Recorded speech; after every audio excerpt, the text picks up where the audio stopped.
You are currently the only person in this conference.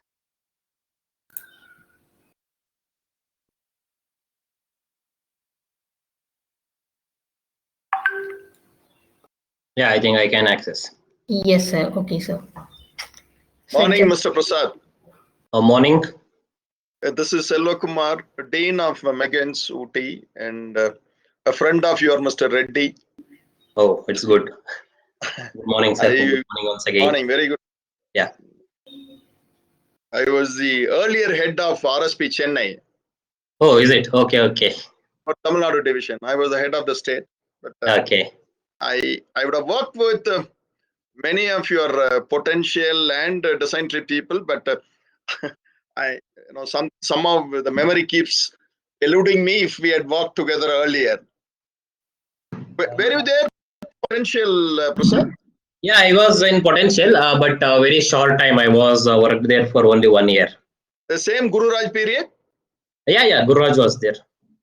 Oh, okay.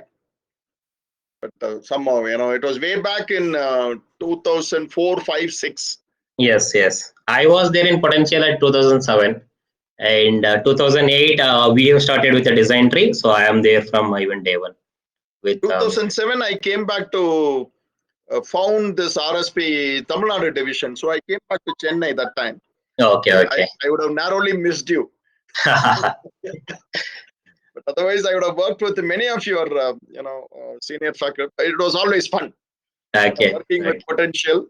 But, in design tree, we tried a few projects. We did work on a few projects. By then, there is a recession and a couple of other things. Yeah.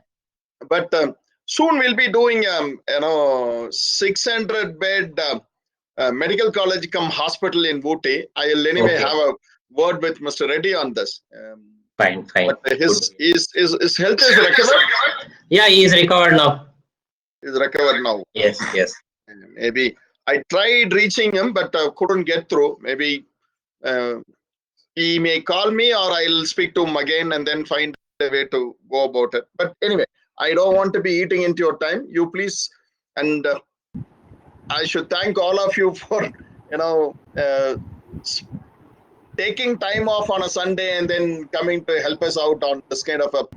But the news is spreading, and more than the students, the faculties are so excited. Okay. Faculties are so excited, and but the students do not express. But doesn't mean that they are, they are not interested. They are excited, but only thing is they don't express.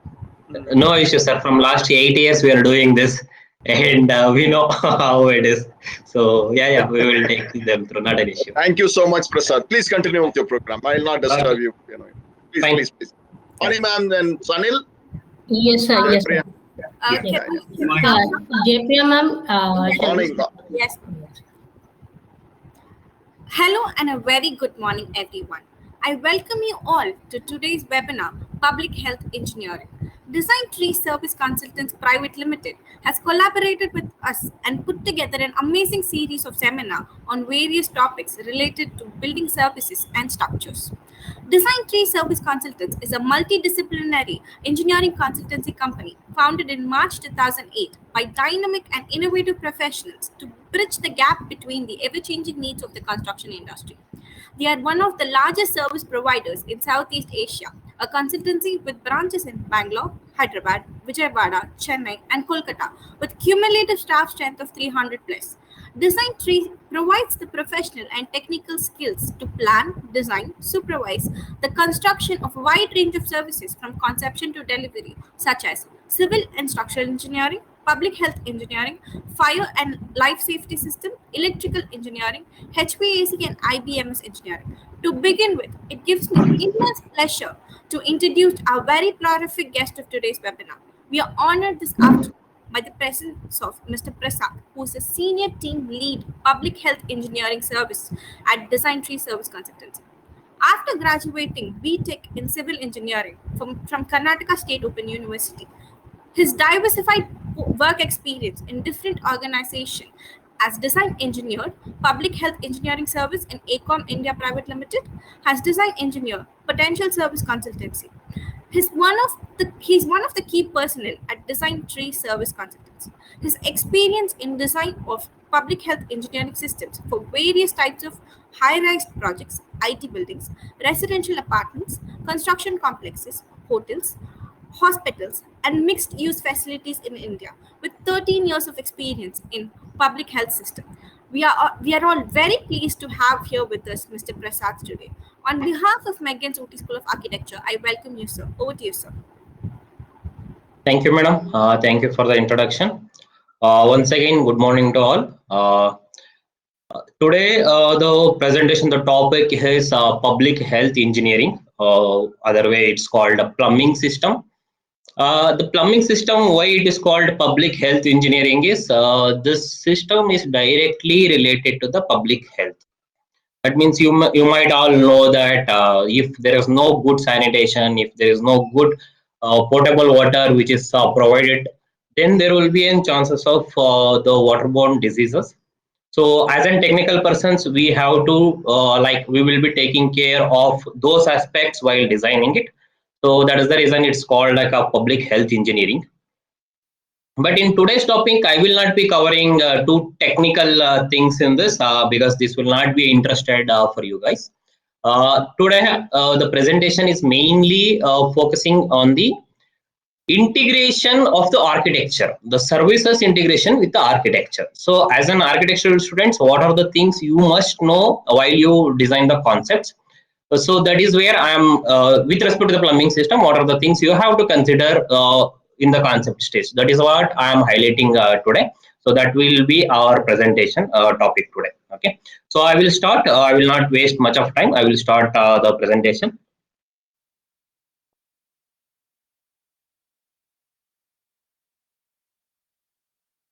Today, the contents, what are the things I am covering in this is the codes and standards what we use while designing it. Water supply system, sewage system, stormwater management, solid waste management, LPG, liquefied petroleum gas, and high-speed diesel. So these are the things what I'm covering in today's topic. So the codes and standards, you all know that for all the designs, the building designs, we will be following that NBC, that is National Building Code, which is recently changed in 2016. So that is what we are also referring for plumbing. The plumbing system is mentioned in the part 9. So part 9 is talking about the plumbing system. And we have other codes also. It says Uniform Illustrated Plumbing Code of India, which is released in 17. And also there are IS codes of SP35, it is there. And there are some certain guidelines which pollution control boards gives. And also the MOF regulations and the water supply authority regulations. There are many of this which we will be we have to give the priority for that also. Okay. Coming to the water supply system, the water supply system, you all know that in our house how the water supply will be distributed. We will be having an underground sump, and then we will be pumping that water to overhead tank. From there we will be connecting to all the required areas like the toilets and the kitchens. And also you might might be you're thinking like, why as an architect we have to see all these things, why this presentation for us this. The answer for that is, see, when you come to a profession, when you start detailing it out, might be your seniors will not be having that much of time to teach each and everything to you guys. So what we have seen in past, there are many architects, even they have 5 years, 6 years experience also, they are failing to understand why this is required for the buildings.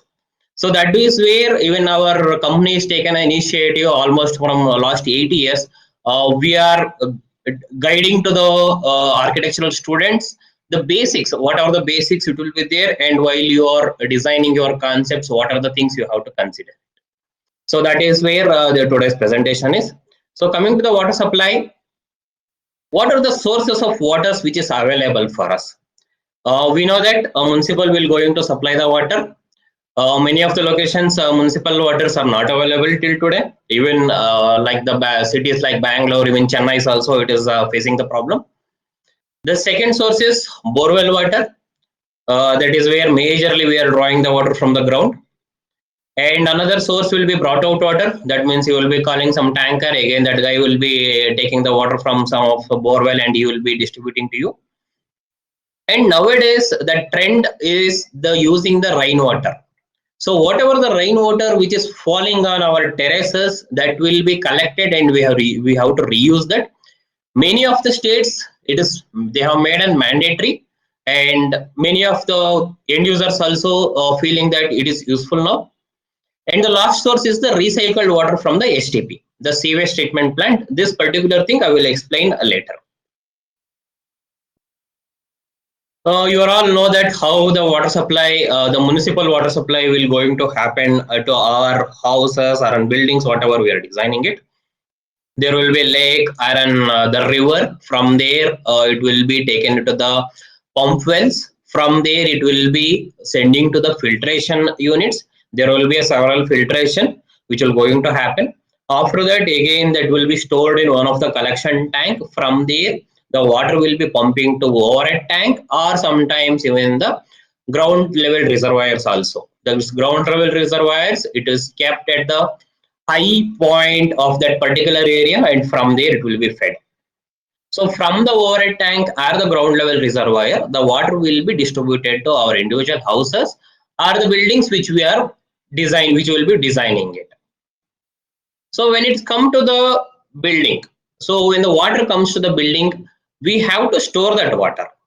So as an architect, you have to consider this storage space for underground sumps. This underground sumps will be in sizably, it will be in sizable because we will be designing for 100,000 of the apartments or in the commercial area of a huge areas we will be designing it. So this is one you have to consider it, and also the along with the UG sump we will be having a pump room also. So we have to locate a space for that. How this UG sump and pump rooms will look? So this is the slide. So you can see this. Hope everybody can see the slides. So Yes, this, sir. yeah, thank you. This UG sump and the pump room arrangements, generally how it will happen is there will be a first storage tank in the left side. You can see in the slide the fire water storage tank, it will be there. So this is a mandatory for the above 15 meters building, and also it is specified in the NBC which are the buildings we have to supply we have to give the fire protection system. So those buildings will be having it fire fighting tanks. After that firefighting tank, whatever that the pump room you are seeing it, the red color pumps, that is our fire equipments, the firefighting pumps. And next to that, we will be having in storage tanks. Right side, whatever the storage tank you are seeing it, it's a raw water tank and the treated water tank. And next to that, whatever the room is there, that is called PHE pump room or it's a filtration room. So how this will work? The water, whatever the source of water, I explained already, that water will come to the fire water tank. From the fire water, we will be taking overflow to the raw water tank. From the raw water tank, we will be sucking out that water through the pumps and it will be filtered. If you see the small circle kind of a things, this is the filters. Generally, we use sand filter, carbon filter and the softener. The sand filter will take out any kind of the sediments in the water. Carbon filter will take out if any smell is there in the water or if any taste is there in the water. The softener, as a name said, it will soften the water. You know that many of the places the borewell water is in hard water. So that will soften the water. So that finally treated water, we will be storing it in the treated water tank. Before storing it, we will be dosing the chlorine with some percentage so that if any bacteria are there, those will be taken out. So after that, from here, we will be pumping the water. Okay. So we have indicated the section also for this, how the sections will be. So this is the tank and this is where the pump room. There will be a little bit difference. We will be keeping it to make sure that there is a positive section which will be there for a pumps. Okay. If any questions, you can raise your hand and you can ask. Okay, how we calculate the tank capacities? different buildings will be having different occupancy, and based on that occupancy, the water storage capacities will be calculated. The occupancy is also mentioned in the NBC. We follow that NBC. Like in the office areas, we will be considering one person per every 10 square meter. This will be changing with even few of the clients. They will say, okay, I need to design my building for 6 square meter per person. Somebody will say 7.5 square meter per person. But as in general, NBC, if we have to follow NBC, then we have to follow for 10 square meter per person.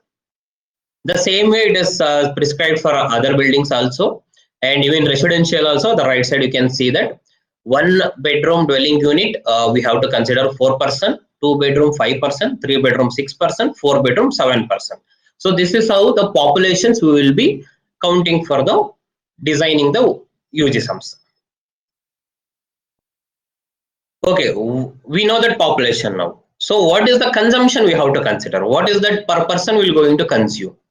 So the NBC also says we have to like give 70 to 100%, 100 liters per head for residential buildings. We generally consider 135 liters because that is inclusive of the STP recycled water of 45 liters for flushing.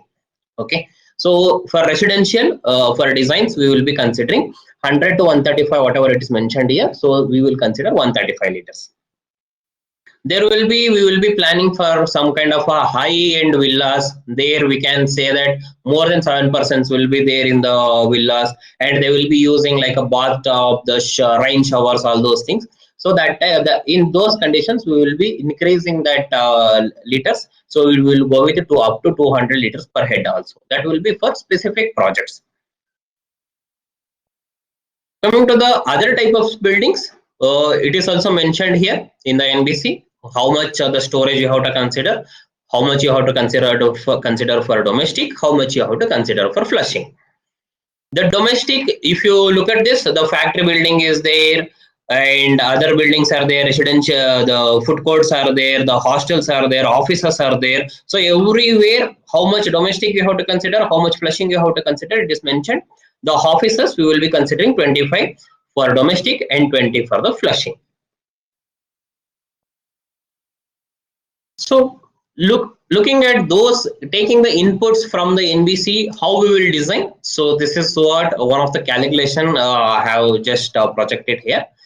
So this calculation says, if you look at the first the calculation that is done for residential buildings.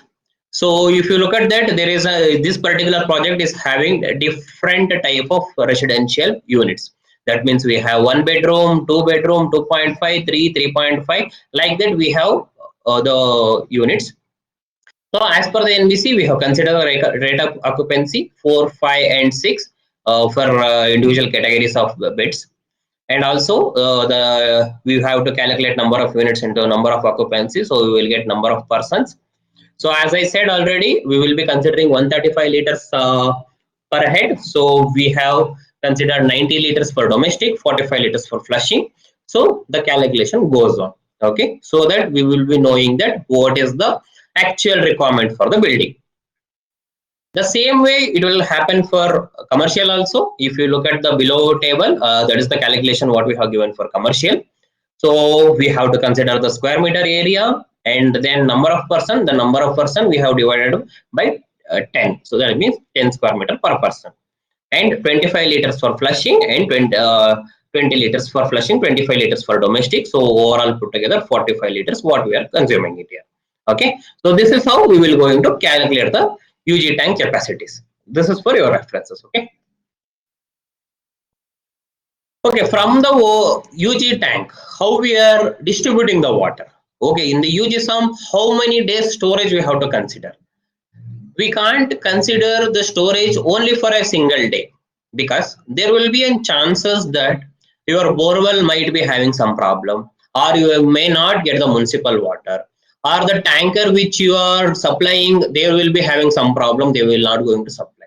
So for that reason, as in standard, what we have made is we will be having a storage capacity of minimum of 2 days. 2 days storage capacity will be there in the project.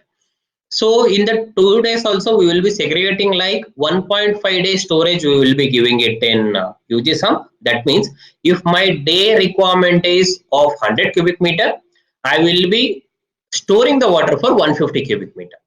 And remaining half a day capacity or remaining 50% we will be storing in the overhead tanks.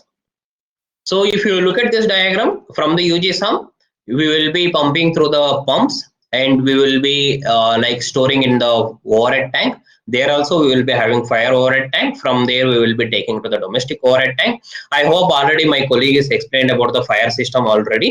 Okay. So from there it will be distributed to where and all it's required, whether it's kitchen, pantry, toilets, wherever the utility, wherever it's required, it will be covered. So this is where the filtration units will look like this. So in the terrace level, we will be having an overhead tank. If you can see, this is the overhead tank which will be located. And also as a mandatory, many of the like states, they have made a mandatory of having an solar panels for hot water distribution. So there will be a solar panels which will be there, and there will be a network of piping. If you see this layout, there are network of piping which is happening here. So to, because we will be having that distribution shafts, so there and all we have to give the distribution. Okay, so this is how our normal terraces will look. Okay, if any client says, okay, I want to have the terrace like the amenities. I want to have gym at the terrace. I want to have the swimming pool at the terrace. I want to have a landscape at the terrace. I want to use this terrace. If somebody says like that, so then we will be having this much of services. This is only in plumbing layout what I am projecting it. There are other services also called electrical and fire. There also the piping will come. So then is there any option? Yes, we have it. So generally what we will do, if the client says the terrace should be free, and also if the buildings are very high rise buildings, like if it is planning for 50 floors building, 100 floors building, then we will go with a hydropneumatic system. This is the section of the overhead tank. So from the terrace level we will be keeping elevated the overhead tank because we have to get minimum pressure for the last floors also. Okay, so as I said, this is how it will be designed for high-rise buildings. We generally don't go with a terrace tank from there the distribution because uh, from taking the water from the terrace to the below floors with that much of pressure, so it will be very difficult to maintain those pressures. So that is the reason for high-rise buildings. So there will be like intermediate overhead tanks which will be there. Intermediate overhead tanks we will be keeping it, like we will be making like service floors, and from there we will be distributing it. But these concepts are not really working out in India because we are not having like 150 floors, 140 floors, those kind of buildings are not there. So in South India, I think as per my knowledge, it's a 50 floors building is the maximum height what we have till today. And in North India, we have like 70, 80 floors also. So there, how we will do the design is, we will be having hydropneumatic system. Hydropneumatic system means it's kind of a booster system. That means I don't need to like pump that water to overhead tank. From there I don't need to take the below to the by gravity. I will be having the pumping, and it will be like a continuous pumping. So with the required, whatever the required zones, we have to distribute as a zones because we have to control the pressures. So by to that particular zone, we will be having a pump set and we will be pumping out. So in this case, you can avoid so many pipings or in tanks in the terrace level. Okay. So the water supply system, you all know that IGBC, Indian Green Building Council. Now most of the buildings, even the clients also want to go with IGBC certified buildings only. Hope you all are aware about the IGBC. So in IGBC also, they have like dedicated 25% of points for water related things. The water efficiency only it is taking care of almost 25%. So that you can notice that how much it's important. Even you know all the locations, the water scarcities are there. You know all these things. Okay. So these are with respect to water supply system. If anybody having any question, they can raise, or you can keep it for last also. Okay. Shall I move on to the sewage system? Yes, sir. Yes, sir. Yeah. When we supply a water supply to the various units or various locations, after the using, there will be an waste which will be generated. So that is where what we called sewage. So how the sewage is treated at municipal level as in today? In many of the places, the sewage is treated like, if you look at this diagram, this will be our buildings or an house or an building. So from here, we will be taking the sewage. If necessity, there will be a pumping station. Otherwise, this will directly go to the treatment plant. So treatment plant, all this sewage will be treated, and the water will be kept in some oxidation ponds, and from there it will be overflow to the nearby lakes or nearby the rivers. By doing this, the treatment, we can also generate and power. Okay, and this is how in many of the locations which is happening, we all know that there are like the locations where untreated sewage only directly throwing into the lakes and then rivers, and we are facing a problem due to that. But this is the way we have to do it. So coming to our projects, this is in the municipal level. Coming to our projects, how we calculate the sewage system, how we will design the sewage system is the calculation, like whatever that water we have supplied, so in that 80 to 90% we will be assuming that it will come back to the treatment plant. Okay. Before proceeding it, I will tell you that there is a sewage treatment plant will be there, that I will explain in detail in coming slides. So that is mandatory for the buildings, the projects what we do, it's a mandatory. We have to have a sewage treatment plant. So all the sewage will be going to the sewage treatment plant for further treatment. This sewage will carry only the waste and the soil water. The soil water means it is an water which is coming out from the EWC or an commodes or an urinal. The wastewater means it is the water which is coming out from the wash basin, shower, or our kitchens, utilities. This is what we call wastewater. Also, it's called as a grey water. Okay.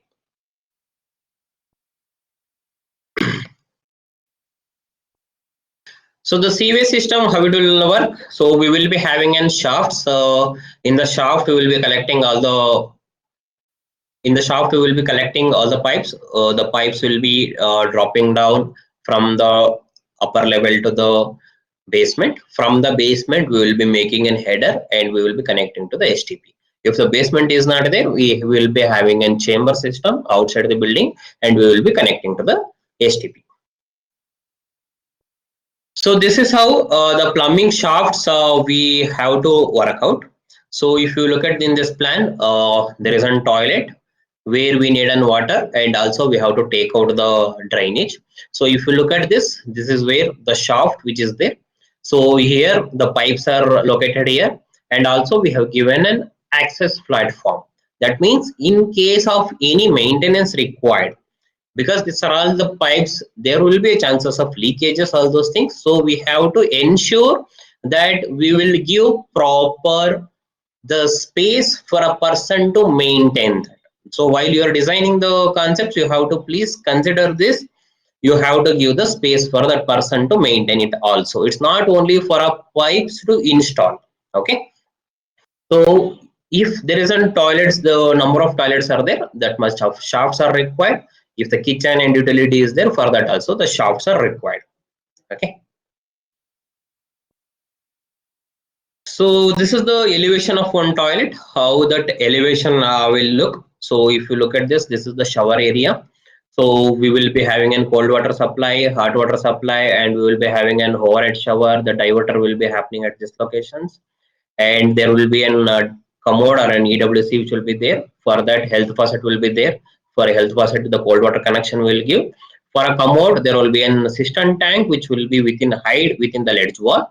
So that we will be taking the flushing water, the STP recycled water, and this is the wash basin where we will be taking the water supply.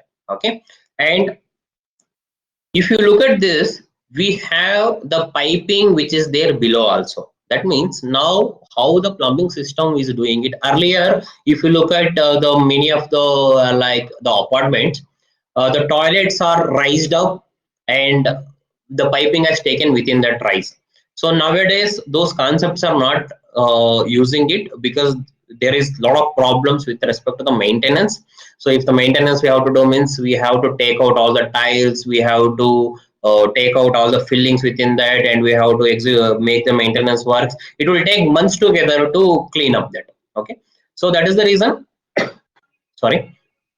Nowadays, we are going with the concept of underslung piping. Underslung piping means if you look at this, this is how it will be. So the piping will be below the slab. The disadvantage of this is this particular residential unit piping will be there in the below level residence. Okay, and in case of any maintenance, below level resident will be suffered, but however we will be covering that with a false ceiling, and also this is very easy to maintain. Within a half an hour or 1 hour the plumber can maintain and they can execute the work. So that is the reason even we don't have facing any problems with the this system, and this is where it's most of our projects which we are doing it. Okay, so this is how the kitchen and the utility will be designed. So we will be having a shaft. So to the shaft, we will be taking out the pipe and it will be connecting it. This is the elevation of that. The balcony. So wherever the balcony is there, we have to make sure that the drainage provision is there, and we will be giving one shaft for that. Otherwise, what will happen? It will be like a exposed piping. We will be seeing that many of the buildings will be the same issue. You people will be designing very good facade, everything will be designing it. If you are not integrated this, there will be a pipe which will be spoiling your facades. Coming to the sewage treatment plant, as I said, the sewage treatment plants are mandatory for the buildings. So it's not for all the buildings. You can't give the sewage treatment plants. Even if it is a 10 building house, you can't have a sewage treatment plant. So there isn't rules. If any building which is having more than 50 in numbers of the units, then you have to have the sewage treatment plant. Any education in the institute, if it is an built up area is more than 10,000 square meter, you have to have a treatment plant. Commercial project, if it is more than 2000 square meter, you have to have it. The layout development, if it is more than 10 acres, you have to have the treatment plants. Okay, it's called in-house treatment plants. So what it will do? Okay, so whatever the sewage which is generated within the building, which it will be taken to the treatment plant that will be within your building only. You have to allocate a space for that. So there, how it will work, how it will function, how it will treat that water. So this is one of the technology flow diagram what I have projected. There are many technologies which is there in today. Okay, the raw sewage, it will come to one tank that is called bar screen chamber. So in case anything which is coming out from the sewage, which will be manually removed from here, and the overflow will going to happen to the oil and grease chamber.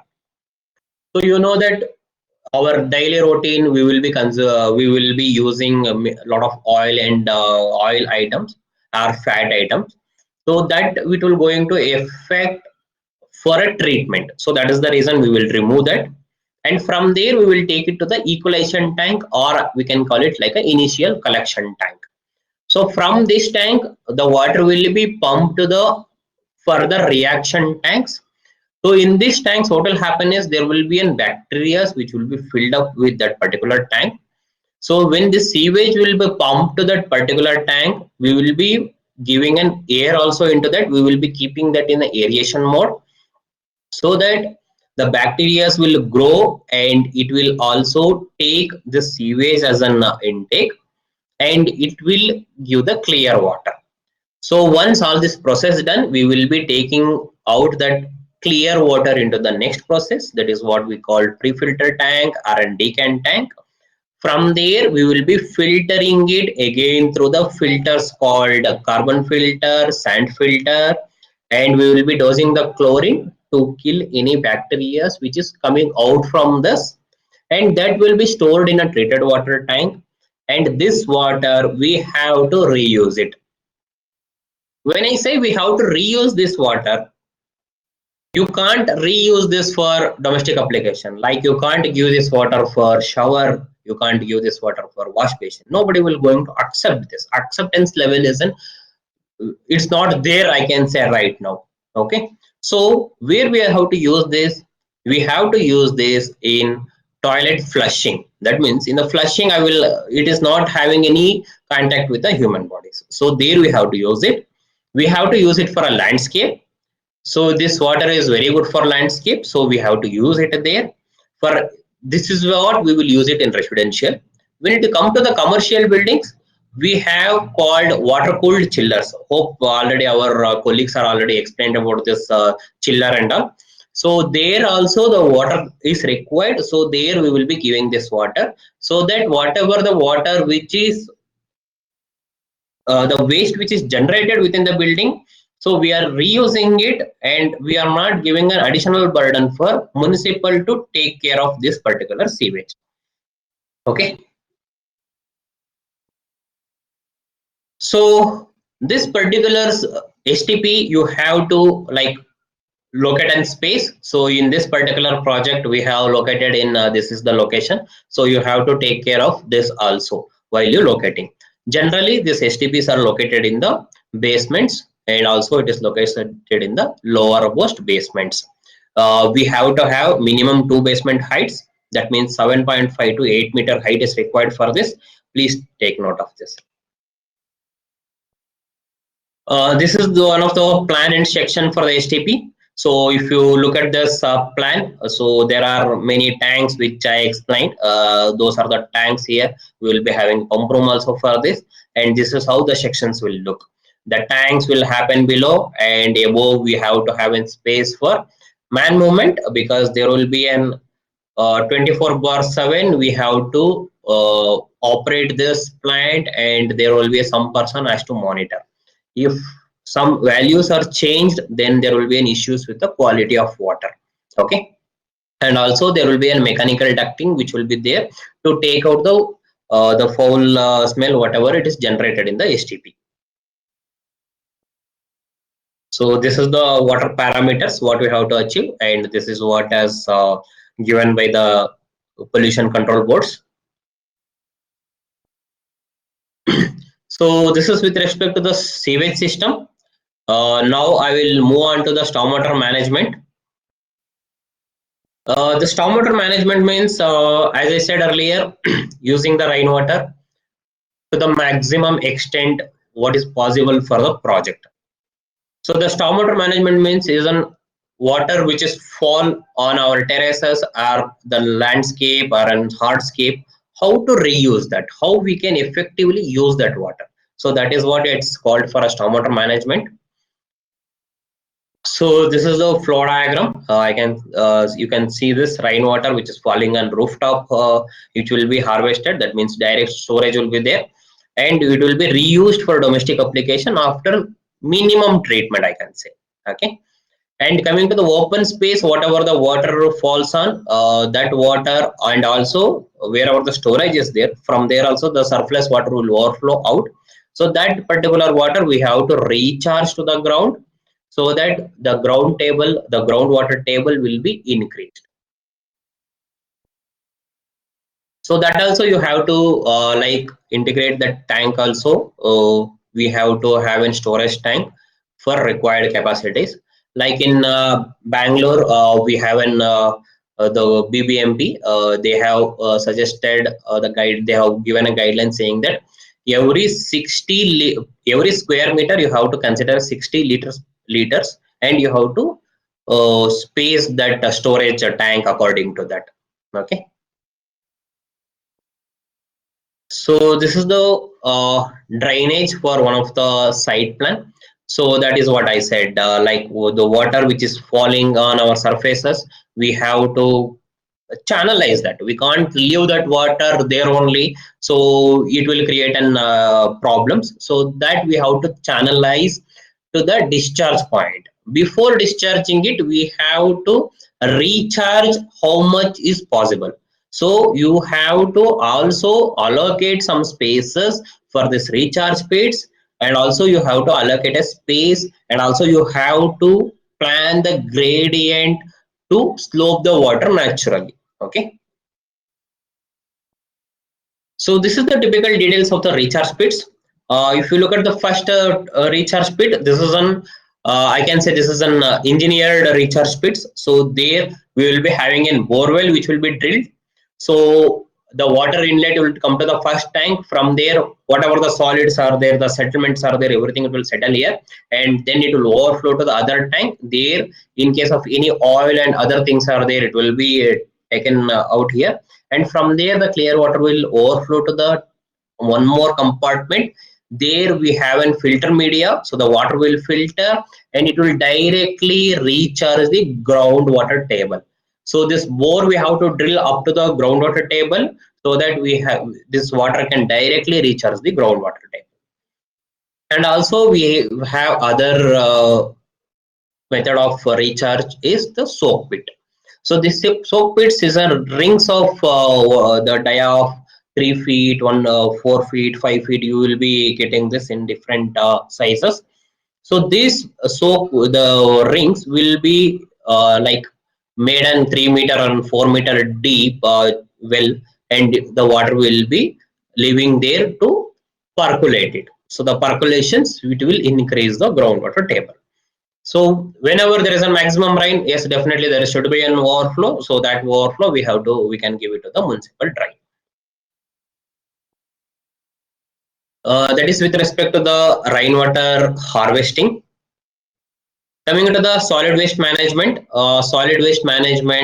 means it's an waste which is generated in the buildings, that also we can't give it to the municipal to take care of that. That is also one of the norms what it is there, that also we have to like reuse it within our building. How we can do that? The solid waste management, you all know that whatever the waste which is generated, that particular organic or inorganic waste which will be there. Okay, so how it will happen? There is an option of collection. The collection, how it will be done? It will be like in many of the apartments, it will be like house to house collections will be done, or in centralized locations we will be having it there. The people will come and dump that. And now it is a mandatory in many of the states that you have to separate this waste with even at the source only. That means the wet waste you have to. Hello. Okay. The Yes, wet sir. waste. Yeah, yeah. Go ahead. So you can continue, sir. You can Okay, continue. thank you. So the wet waste you have to keep it separately, dry waste you have to keep it separately. Okay. So there is one more option also. It's by providing a garbage chute. If it is a multi floors, like 30 floors, 20 floors are there, taking out that waste itself will become one more cumbersome thing. So that is the reason there are companies they introduce the chutes also. It's called garbage chute. So you can see here this garbage chutes, it will be installed in the buildings, so that you can throw the waste from here, so it will be collected below, and this will be taken out of the wherever you will be like recycling it. Okay. So if you look at, this is how the one of the shaft which will be made for a garbage chute. So from here, the public or an your apartment holder we will come and he will throw the waste from here. Okay.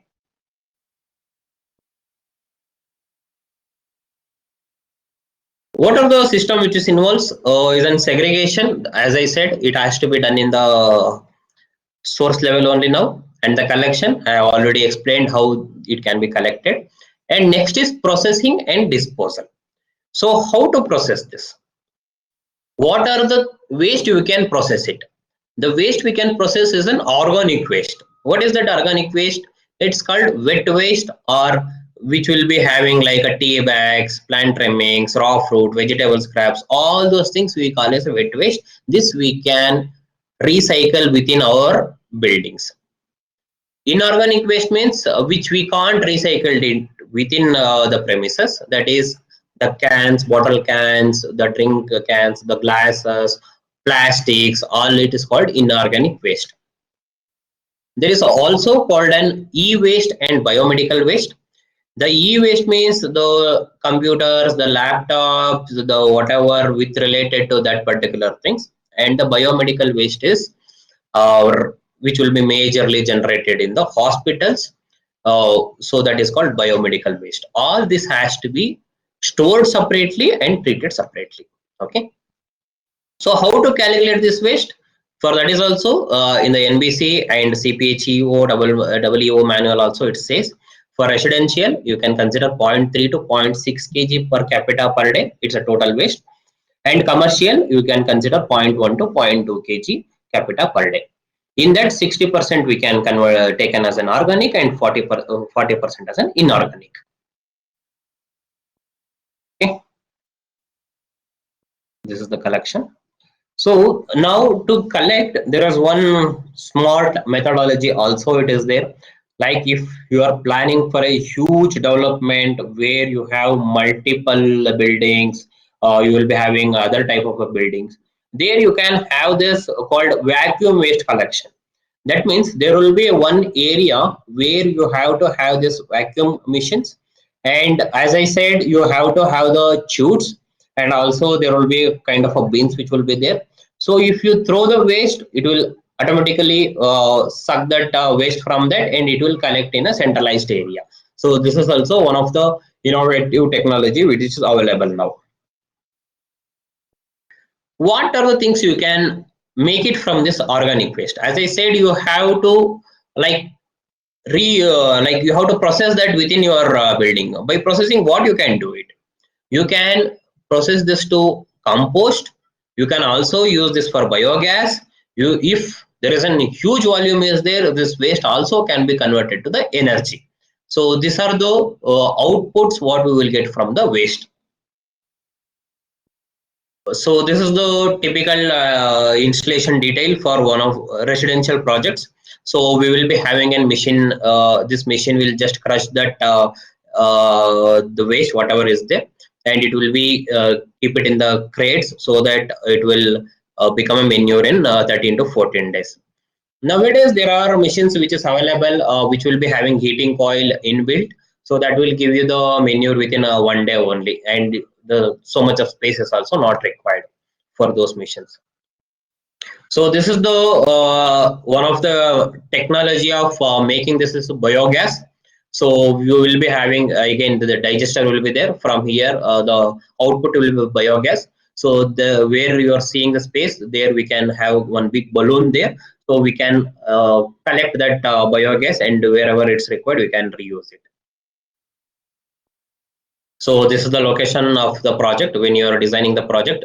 This particular biogas and the OWC organic waste converter, we have generally we suggest you to keep it at the site level instead of keeping it in the basement. Okay. So coming next is the LPG system. This LPG system it's not kind of a mandatory, but this is a necessity for the high-rise buildings. You can't keep on taking that cylinder for the individual houses. There will be damages in the lift also, and also the staircases. So that is the reason there will be piping gas which will be done, and it is also having some mandatory. So you can't store more than 320 kgs of gas within the building. Okay, so if it is more than 320 kg, you have to store outside, only outside the building. From there you have to make a piping. If the storage capacity is more than 1000 kgs, then you have to also have a safety distance of 3 meters between the two gas banks. So this is the location of the gas bank for one of the project what we have kept. So if you look at this, we have to keep these things in outside the buildings. Okay. So this is the schematic diagram of the gas bank, how it will look. This is the piping diagram, how it will go and how it will give a connection. Okay. And nowadays there is a gas piping, the pipeline gas also which is available. So in that case, you have to just take out the cylinders and you can directly give the connections from the pipeline. The last topic which I'm coming to the HSD. HSD means high speed diesel. Why you need an high speed diesel in the projects?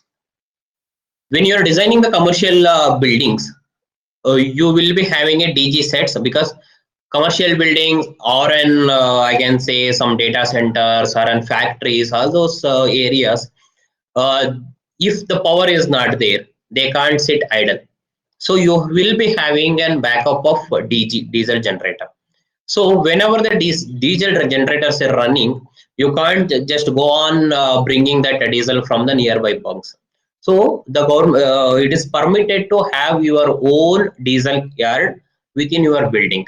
Okay, so that is what the HST. So when you are planning for majorly the commercial buildings, you have to even consider this HST also. So how it will look? This is how it will look. So there will be an loading platform which will happen, and there will be a tank which will be submerged in the ground. Okay. So if you see that HST, the entire area has to be fenced. Even though this is submerged, entire area has to be fenced, because this is an hazardous thing. And also, when you are planning it, you have to make sure that this HST yard and the gas tanks are kept minimum 15 meters away from the electrical installations. So if you look at the project, this is where the HST yard we have located the space for this. So this also you have to integrate while you are doing the architectural designs. Few of the plumbing installation photos. So this is how it will look in the shaft, in the basement ceiling, the pipes. This is how it will look in the terrace. This is the terrace in the basement. There are few innovations which is there in the plumbing. There are many which is there in the plumbing with respect to the technical parts. So I have taken only few just to show you that. So this is one was called pot toilets. I can say ready-made toilets. Okay.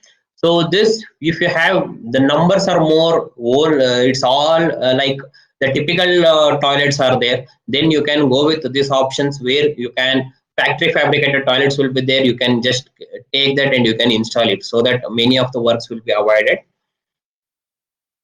And also the drywall installations which is available. That means if you are making any renovations in the projects, you don't have any permission to like cut open that walls, because you know that many of the buildings now they are going with aluminum form. That means RCC walls only.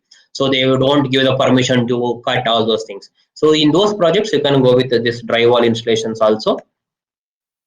And nowadays we have this chambers, the fabricated chambers, so which will be like you can see that in your areas also. If one chamber, if the government has to do, they will take minimum of 1 to 1.5 months, because that much of work which is involved. So now this kind of a PE manuals which can be completed within 2 to 3 days. Okay, by this I am ending my presentation. Sorry, one more thing I want to just add on, the central monitoring system.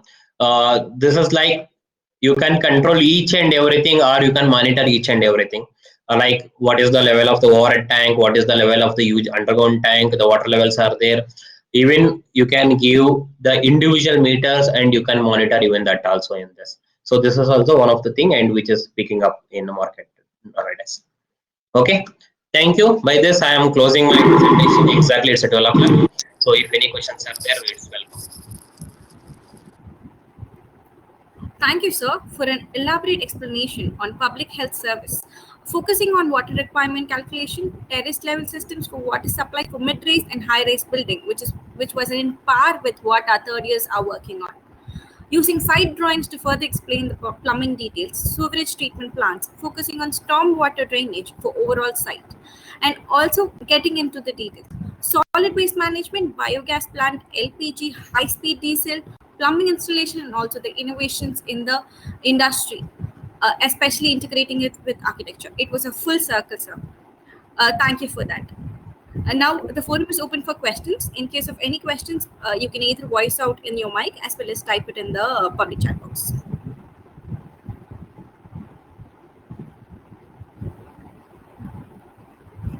Good morning, sir. This is Rajagopalan, one of the faculty members. Sir, I want you to talk about mainly two things since the third years are working on high-rise building. Okay. Uh, uh, One is like calculating the number of tanks. We might calculate the liters capacity. Do you Yeah. want them to like how much you want to store in one tank? Do you want to complete it within one tank, or you are suggesting them to go for multiple tanks? Sir, if the capacity is below 100 cubic meter, that means 1 lakh of liter, you can have a single tank. If it is going behind that, it is always better to have a partition. It will be a single tank only with a partition, so that it will be easy for a maintenance purpose. That means if I have to clean the tank, I can close one tank and I can operate other tank. And also, the if the projects are big, that means if you have 20 towers, 25 towers, that kind of projects, then I always prefer to go with the individual, like clustered tanks. Instead of making the entire in one tank, you can make it like 4 towers. You can have one tank, one set of tank, another 4 you can have one set of tanks. That is how it will be efficient way to design it. Yes, sir. And one more for residential projects, small residential projects. Very Mhm. common question only, but still I want to make it clear. We are constructing nowadays like 5 bedroom residence or 6 bedroom residence. Yeah. The whole house serves for only one family. Okay. And say how there do you suggest to have separate tanks like for each floor separately or each zone separately? How it which is better, sir? And one more thing is like, do you want to go for RCC or any solid tank or like the plastic tanks we have, UPVC tanks, PVC tanks? Okay. Which is better? Two parts, sir. Two questions. Fine. So what I understood is you're talking about the it's an apartment, within that apartment 5 or 4 bedroom units, correct? Or an individual house. No, sir. Individual villa, which 4 to 5 bedrooms. Okay, fine. Sir, individual villa, even I will say like, okay, it's a bungalow. Okay, Yes. one of the Yes. bungalow for only for one resident.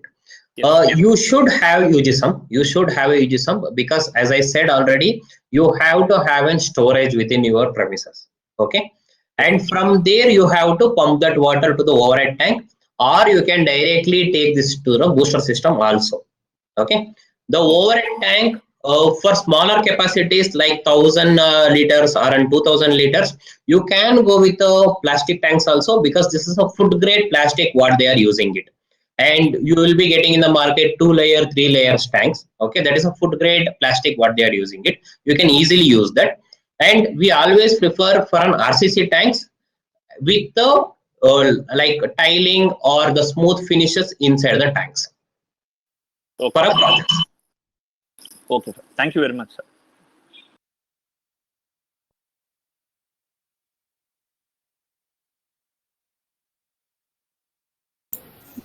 There is one question which is raised in the chat box, Mr. Arun. Sir, can you briefly explain about the consideration of stormwater drainage system of green roofs? Okay, fine. See, as I said, there will be an like projects you will be having with a green, and also as I said, you have to collect that rainwater to the tank. When you have a green, you can't collect this water into the tank, because you will be using some kind of like chemicals to grow these plants, so that particular water you can't collect it. So how to do the drainage for this, I will first explain you. See, generally we prefer to have a double slab system for this. If it is happening at the, I'm imagining the question which is raised like in the residential or wherever, in the terrace you want to have it in green. Okay, so I always prefer to go with a double slab system. That means you will be having a terrace slab, so the landscape will not directly happening from the landscape terrace.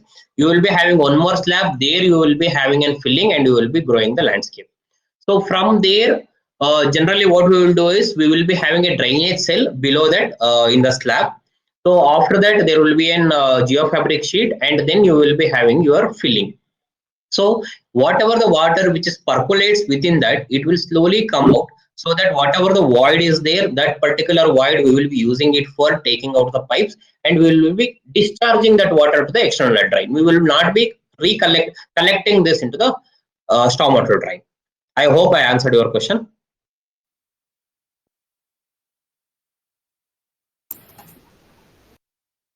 Yeah.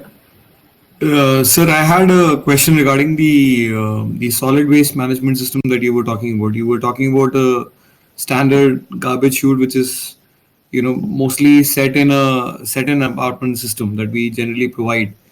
But the key to this is that the waste has to be segregated into dry and wet at the residence level itself, Yeah. and they have to use the garbage chute for, like, use like, I live in an apartment where there's a very simple single garbage chute. You just have to put across your waste in a bag, and you just have to send it across. So we practically did not, I clearly remember we were not segregating our waste. Everything was being put into a single cover. The only instruction we were given is that uh, you know don't put it directly from the waste bin into the garbage chute, because we had a chamber at the bottom. That's what I remember. And there used to be these people who used to collect it from the there would be a big door at the bottom. They open the door and then they take out the waste from there. So now I was very curious, because you had this garbage chute system where there is a two-way channel. There is one for the dry garbage and there is one for the wet garbage. So Yeah, I will answer. See, earlier, yes, whatever you are saying, no, that was the technology what was using earlier. When there is a problem, the main problem which has happened in many of the cities of the garbage, then they have made it like this is the. Sir, can you mute? I am getting my oh voice. yeah, sorry, really sorry. Okay. When all these problems which has happened in the like municipal level, they have made an mandatory saying that okay, I'm not collecting your waste. You have to reuse it within your. Earlier also it was there, but it was not taken that much of seriously. So when those kind of things which is introduced, so then there is no other option. We have to segregate. So even garbage chute manufacturer also they had only one single chute. So now it is changed. Now if any installations you go, it will be having like a dual whatever you are seeing here, no. So there will be a one wheel. It will be there, which will be linked with every floor. We will be having this openable mouth. Okay. So in this openable mouth, you have to press whether you are using that organic or inorganic. So when you press that, automatically it will like open up this. If it isn't dry, it will close this if it isn't wet. So this is the technology which is available now, and this is what is permitted now. You can't install in single like the pipeline kind of a chute now. That is not recommended now. Yeah. So this has an electricity connection as well. What I understand from this, if the wheel Yes. has to be operated, it is, it is using electricity, and it is got a proper, monitoring.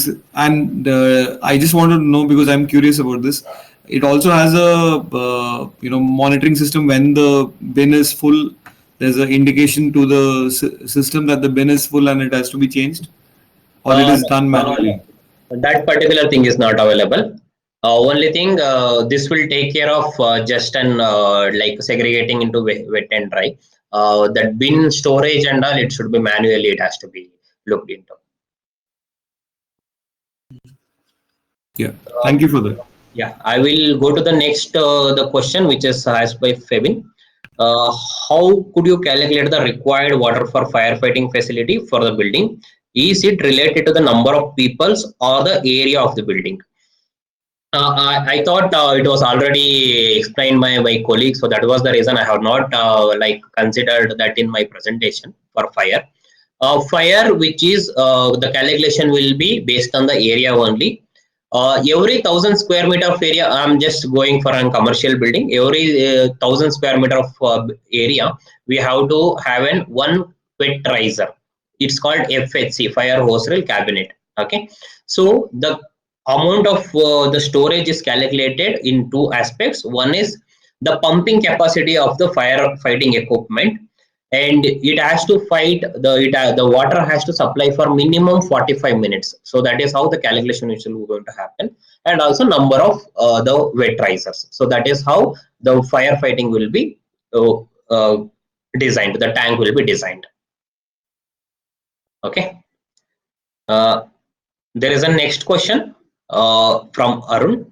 Do we need to treat the surface stormwater if we are using bioswales for collecting the runoff before it goes to the storage facility? Yes, it has to be. It has to be treated. See, the treating the surface water, uh, practically we are facing some problems. Okay, the treatment means we can treat up to one extent. That means we can take out the sediments, we can take out the oil and grease, but taking out the impurities, okay, like there will be some kind of like as I said, you will be using some of the chemicals to grow the plants and all. So taking out those, it is a difficult task. So generally what we prefer is, if you want to collect and reuse it, we say you collect this, you make one kind of a pond and you collect the stormwater drainage. Don't reuse this stormwater drainage for any application, because you will be having an STP treated water, which you have to mandatorily you have to reuse that. Okay. If there is a no STP treated water also available, then it is an ideal situation where you can store this in ponds, and from there you can directly use it for your landscape. Okay, so that water again it will come back to the pond and again you can use it. Okay, that is the one way of reusing it. Other ways, make a pond so that it will look good also aesthetically, and also it will evaporate within your premises, so you are not discharging out the water to the municipal drain. Hope I have answered Arun question. There is one more question from Mr. Varun. uh, can the UGT be placed below the basement parking levels? Okay, if you have like 2 or 3 basements, okay, earlier the people used to do, they will go further down. That means if you have 3 basements also, they will go further down and they will keep this UG sump in the pump rooms. uh, there is a problem which has happened almost, I can say, I think if I'm not wrong, 3 to 4 years back. The Chennai, there is a huge flood which has happened in the Chennai, and many of the commercial buildings are shut because their pump rooms are all vanished. Okay, so now the people's even the authority had made an in especially in Chennai, authority straight away made an thing saying that firefighting things you should not keep it below the ground level, you have to keep it above the ground only. They have like other areas we are going for a basement, but in the Chennai, if I have to design the building, they are saying no, you keep it at the above the ground level, above ground level reservoir you do it. That is how it is coming up, but finally they accepted to do it for even for the upper basement level. That means if you have 2 to 3 basements, this pump room, the tank and the pump room should happen at the upper basement level only, because of to avoid this any kind of a flooding. If it is happened, there should not be any problem with the water, because without that water you can't even stay for an day. Okay, so when this kind of a filtration unit, even the tank is completely submerged with dirty water, the cleaning of that tank, again replacing that filters, replacing that pump equipments, everything, it will take minimum 1 to 1.5 months. So if 1 month, if there is no water available, no building can survive. So that is the reason even the clients also came to know after this flooding issues and all, they also came to know, yes, this is an really making an problematic. So now most of the projects we are planning the UG sump and the pump room at the basement 1 level, I can say uppermost basement level. Sir, good morning, sir. Yeah, this is Prabhu. Sir, I have 2 questions, sir. The first question is there a minimum, pipe slope ratio from the Mhm. bottom of the building till the STP, waste pipeline, to Yeah, yeah, determine it the is. depth of the STP? Yeah, it is there. See, the slope ratio, it will vary for different type of pipes. That means if I have an plastic pipe, the smooth surface will be there and the slope ratio is required less. and also it depends on how much flow is there, and also it depends on how much diameter you are giving it. Okay, so generally we use in the projects we use 160 to 200 dia pipes, and we follow the slope from 150 to 1 is to 200 slope. So this is what we follow. Yes, it is having its own calculation. Yes, sir. Thank you, sir. Sir, second question is, Yeah. while designing hospitals and medical facilities, we Mhm. provide a lot of medical garbage chutes. If in case, they are planned horizontal manner, in Yeah. case we have a lot of, different chutes, is it Mhm. possible for us to, supply one particular vacuum suction and take it from different pipelines? Yes, it is possible, but it's very, very, very costlier thing right now. Okay, Hmm. as I already showed you that vacuum waste collection system. Okay, which is having this kind of a potential to take out even from the building level also. Okay, but it is it calls for an very big cost. Okay, sir. So this is what it is. Okay, if you look at this, this is the pipe network what is required. Okay, you can have this pipe network, even this pipes based on the requirement, even we can conceal it within the slabs also. Okay, but that is what it's having very big cost impact. Okay, sir. Thank you, sir. Any other questions in the chat box? I'm not seeing any questions. Yeah. Students, any So other I just questions? Yeah, sorry, sir. I yeah, I just had a concern. So you're talking about the treatment of water in a large project. So I just want to know, are we like in India, are we moving towards constructed wetlands as part of the large site? In case we have large sites like townships, are we going for constructed wetlands as one of the initiatives? Is that being explored right now in India? Like, you are directly from the field, you can tell us as well. Sir, there are some projects what we have seen, especially the institutes I can say, okay, are in government, a few of the government buildings where they have huge land and they have very small buildings. Okay, there we have seen this wet lands, but when you come to the private segment of the projects, it's not happening it, because even inch of land also they are using it. Okay, and these wetlands are required huge space. Okay, because it's naturally the process which is happening it, you are not pumping any the chemicals or nothing, you are doing it, you are putting some of the plants where the plants will going to take out that solid and it will give the clear water. So those things, yes, it is happening in few of the government projects and few of the institute projects, sir, not in the private segment. Yeah. Thank you for that. Thank you.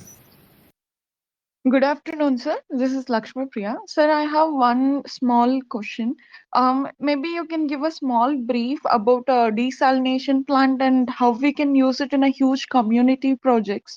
Most of the developed countries are coming up with these challenges of using desalination plants as a mandatory system in the overall community livings. But in India, it's not even mandatory. But as a climate independent water source, we may be jumping into desalination plant very soon. So, can you give us a small brief? How can we use it? How can we place the desalination plants in our site for our students? Okay. This desalination plants, yes, nowadays we are seeing it.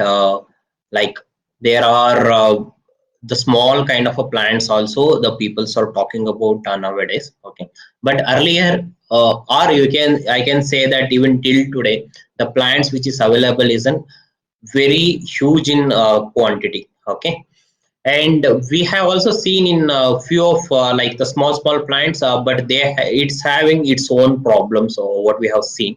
But recently, even I was going through one of the journal. So in the Israel, they have developed this kind of desalination plants, even if for a small applications also.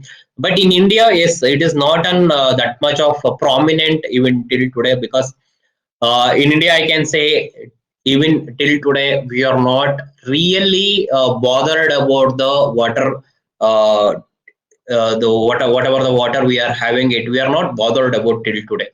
Like even the cost also, the water what we are getting, the cost, it's very cheap cost we are getting on water. Okay, so that is where I'm seeing a lot of innovations which is not happening, and because of that reason these costs are not reducing it. Okay, if there is an the manufacturer plants increased, if the usage is increased, definitely the cost will come down. Because of this reason it is not happening in India. Few of the places we have also seen in like the large campuses, we have seen this desalination plants, but unfortunately that is not working out right now because of some other issues. Right now we are all concentrating about the filtration system only for the groundwater. The seawater still that kind of like R&Ds are very less in India, that is what I can say. Only for groundwater we are targeting this kind of things. Even if you look at the Chennai and all other the Kolkata, all this thing, you will be having iron content, more iron content in the water. So there we will be like concentrating of removal of this iron or magnesium or the other things. But seawater, yes, it is available, but right now it's very costly thing which is there. Okay, sir. Thank you, sir. Thank you.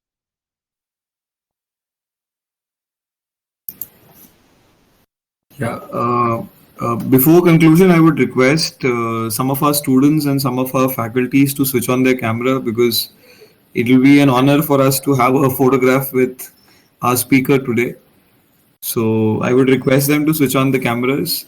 If it were an offline lecture, it would have been easy. We would have easily, stood along with Prasad sir and we could have taken a photograph. But it's a virtual session, so I will request all the faculties and students to kind of switch on their cameras and we can have a quick photograph and kind of a record for this particular event that we had this wonderful session by Prasad sir here in our college.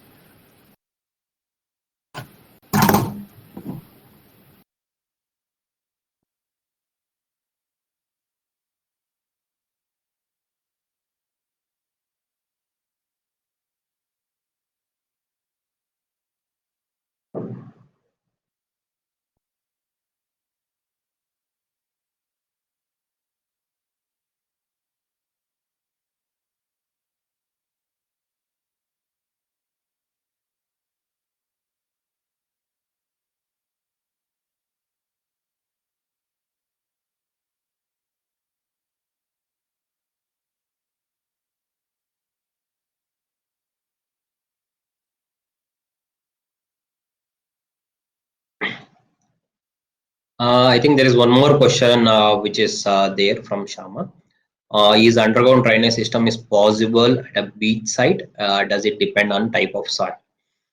Yeah, underground drainage system, it's an difficult thing in beach sites because you all know that there was an very like even in feet levels also you will be getting in water. Okay, so there the underground drainage system is not possible. Even the recharge pits are not possible. We don't prefer to have the recharge pits also in those locations.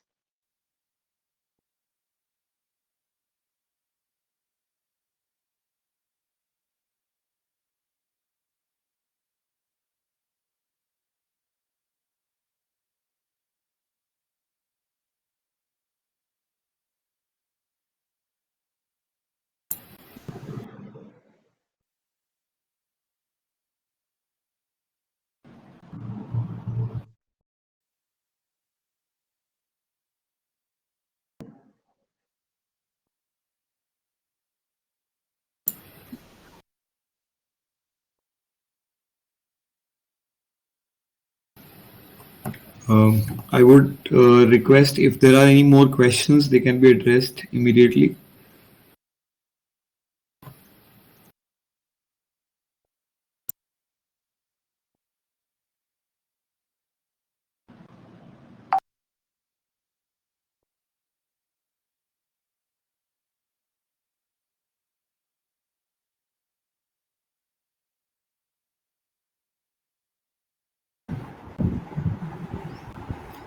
Guys, are there any other questions?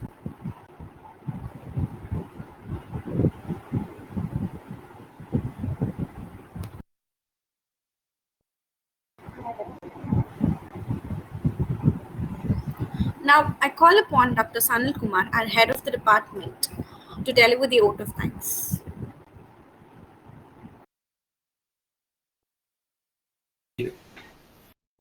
First of all, I would wish all of you a very good noon, and it's a very wonderful day that we had a wonderful speaker. So it's my pleasure to thank our speaker for the day, Mr. Prasad, for gracing us with his presence and enlightening us about the the process of understanding public health engineering. So whenever we are talking about plumbing, this is one thing that we immediately start thinking of the pipes, and this is what every architect starts getting into. They get into a corner and they think about these pipes.